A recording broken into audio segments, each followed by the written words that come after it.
Hello friend, हमारी आज की कहानी है कुमारे वदन का दर्द। जावेद ने अपनी बीवी रह चुकी शबनम को बड़े ही गौर से देखा तो हक्का बक्का रह गया। यह एक होटल था जहां सब लोग खाना खा रहे थे। तलाक के बाद तो वो दोनों एक दूसरे के लिए अजनबी थे, लेकिन 5 सालों तक साथ रहने के बाद एक ही बिस्तर पे सोने के बावजूद कैसे अजनबी रह सकते थे। शबनम अकेले ही एक टेबल पर बैठकर खाना खा रही थी और जावेद अलग टेबल पर। 5 सालों के बाद उनके चेहरों में कोई खास फर्क नहीं आया था। शबनम को खाते खाते कुछ याद आया और वह खाना छोड़कर जावेद के टेबल की तरफ बढ़ी। शायद उसे 5 साल पहले की कोई बात याद आई थी। आपने खाने से पहले इंसुलिन का इंजेक्शन लिया है कि नहीं? शबनम ने जावेद से पूछा। इंजेक्शन लिया है, लेकिन 5 साल तक तलाकशुदा जिंदगी गुजारने के बाद तुम्हें कैसे याद है? जावेद ने पूछा। जावेद, मैं एक औरत हूँ। तुम्हारे जाने के बाद इतना मेरा किसी ने ख्याल नहीं रखा, जावेद ने कहा। अगर ऐसी बात थी तो तुमने मुझे तलाक क्यों दिया? वो तो तुम जानती हो, 5 साल साथ रहने के बाद भी तुम माँ नहीं बन पाई, और बच्चा तो हर किसी को चाहिए। अगर तुम बच्चा पैदा करने के लायक होते तो क्या मैं नहीं देती? शबनम ने कहा और अपनी टेबल की तरफ बढ़ गई। जब वो दोनों होटल से बाहर निकले तो फिर मेन गेट पर उनकी मुलाकात हो गई। चलो कुछ दूर साथ चलते हैं, जावेद ने कहा। जिंदगी भर साथ चलने का वादा था, लेकिन तुमने ही मुझे तलाक देकर घर से निकाल दिया, शबनम बोली। जो होना था हो गया। अब ये बताओ कि तुम यहाँ आई कैसे? जब तुमने तलाक दिया तो मैं अपने माँ बाप के पास गई। वो इस सदमे को बर्दाश्त नहीं कर सके और 6 महीने के अंदर ही दोनों चल बसे। मैं तो उनकी कब्र पर भी नहीं जा सकी, क्योंकि औरतों को कब्रिस्तान में जाना सख्त मना है। उसके बाद मैं भाई के पास रह रही थी। भाई तो कुछ नहीं बोलता था, लेकिन भाभी के लिए मैं बोझ बन गई थी।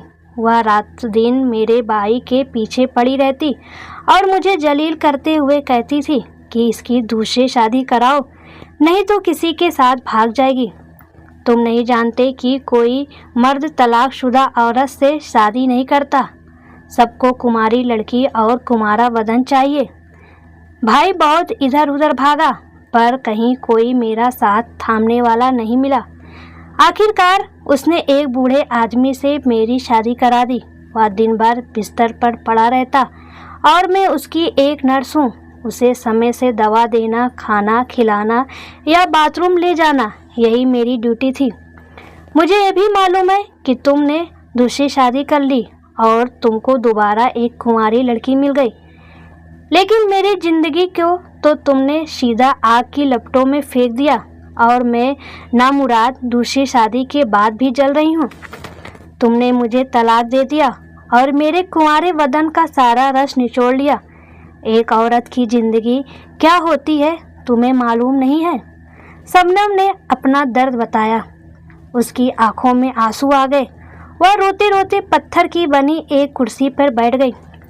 जावेद सब कुछ एक बुत की तरह सुनता रहा और फिर अपना वही सवाल दोहराया। तुम इस शहर में कैसे आई? मेरा बूढ़ा पति भी बहुत बीमार है। मैंने उसे एक अस्पताल में भर्ती कराया है।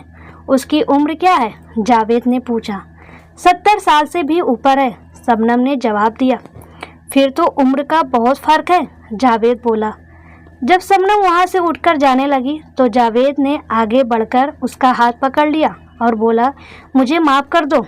तलाक माफ़ी मांगने से नहीं खत्म होता है। तुमने मुझे तलाक देकर जैसे किसी ऊंची पहाड़ी से नीचे ढकेल दिया और मैं नरक में चली गई। और फिर शबनम अपना हाथ छुड़ाकर वहाँ से चली गई। दूसरे दिन जावेद शाम को उसी होटल के सामने शबनम का इंतजार करता रहा। वो आई और बगैर कुछ बोले ही होटल के अंदर चली गई। जावेद पीछे पीछे गया और उसके पास बैठ गया। दोनों ने एक दूसरे को देखा और उनके बीच रस्मी बातचीत शुरू हो गई। तुम्हारी मम्मी कैसी हैं? शबनम ने पूछा। ठीक है, अब वो भी काफ़ी बूढ़ी हो चुकी हैं। उनको तो मेरी याद तो आती नहीं होगी। मुझे 5 साल तक बच्चा नहीं हुआ तो उन्होंने मेरा तुमसे तलाक करा दिया और तुम्हारी बहन जरीना को 7 साल से बच्चा नहीं हुआ तो कोई बात नहीं, क्योंकि जरीना उनकी अपनी बेटी है, बहू नहीं। चलो जो होना था हो गया, ये हम दोनों का नसीब था, जावेद ने अफसोस जताते हुए कहा। नसीब बनाया भी जाता है और बिगाड़ा भी जाता है। अगर औरतों की सोच गलत होती है तो घर के मर्द एक लोहे की दीवार की तरह खड़े हो जाते हैं, वैसे औरतें की दुश्मन होती हैं। जावेद के पास इस बात का कोई जवाब नहीं था। वह होटल की छत की तरफ देखने लगा। फिर उसने बात को बदलते हुए कहा, क्या मेरी मम्मी से बात करोगी? हाँ लगाओ फ़ोन, मैं बात कर लेती हूँ। जावेद ने अपनी मम्मी को फ़ोन लगाकर कहा, मम्मी शबनम आपसे बात करना चाहती है। तोबा तोबा, तुम अपनी तलाकशुदा औरत के साथ हो? यह हमारे मजहब के खिलाफ है। मैं उससे बात नहीं करूँगी। उसकी माँ की आवाज़ स्पीकर पर शबनम को भी सुनाई दी। जावेद तुम उनका नंबर दो, मैं अपने मोबाइल फ़ोन से बात करूँगी। जावेद ने शबनम का मोबाइल फ़ोन लेकर खुद ही नंबर लगा दिया। घंटी बजने लगी। उधर से आवाज़ आई, कौन? मैं आपकी बहू शबनम बोल रही हूँ। आपने अपने लड़के से मुझे तलाक दिलवाया। वह एक तरफा तलाक था। मेरे माँ बाप को इसका इतना दुख हुआ कि वो मर गए। अब मैं तुम्हारे लड़के जावेद को ऐसा तलाक दूंगी कि वह भी तुम्हारी ज़िंदगी से चला जाएगा। उधर से टेलीफोन कट गया, लेकिन जावेद के चेहरे पर सन्नाटा छा गया। उसने कहा, तुम मेरी मम्मी से क्या फालतू बात करने लगी थी? शबनम ने जावेद की बात का कोई जवाब नहीं दिया। अब भी वो दोनों कई दिनों तक रात का खाना खाने उस होटल में आए, लेकिन अलग अलग टेबलों पर बैठकर चले गए, क्योंकि रिश्ता तो टूट ही गया था और अब बातों में कड़वाहट भी आ गई थी। एक दिन होटल में शबनम जल्दी आई। खाना खाकर बाहर पत्थर की बनी कुर्सी पर बैठ गई और जावेद का इंतजार करने लगी। जावेद जब खाना खाकर निकला तो शबनम ने उसे आवाज़ दी, आओ कहीं दूर तक इन पहाड़ों में घूम कर आते हैं। मेरे बूढ़े पति की अस्पताल से छुट्टी हो गई है। मैं अब चली जाऊंगी, इसके बाद यहाँ नहीं मिलूंगी। वो दोनों एक दूसरे के साथ गलबहियाँ करते हुए टाइगर हिल के पास चले आए, जहाँ ऐसी ढलान थी कि अगर किसी का पैर फिसल जाए तो सीधे कई गहरे फुट नीचे नदी में जा गिरे। शबनम ने साथ चलते चलते जावेद से कहा, मैं तुम्हारा अपने मोबाइल फ़ोन से फ़ोटो लेना चाहती हूँ, क्योंकि अब हम नहीं मिलेंगे।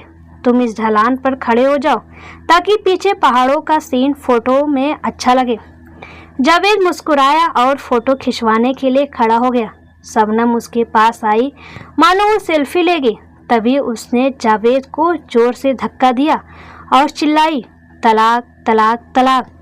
जावेद ढलान से गिरा, फिर नीचे नदी में न जाने कहाँ गुम हो गया। आज शबनम को अपने माँ बाप के जाने का बदला पूरा हो गया था। सच में दोस्तों, कितना दुख होता है कि औरत को जब उसका पति उसको छोड़ देता है, वो वही औरत रहती है जो अपने पति को सब कुछ मानकर, सब कुछ अपना छोड़कर अपना बना लेती है, लेकिन एक ही पल में ही वही पति उसको छोड़ देता है।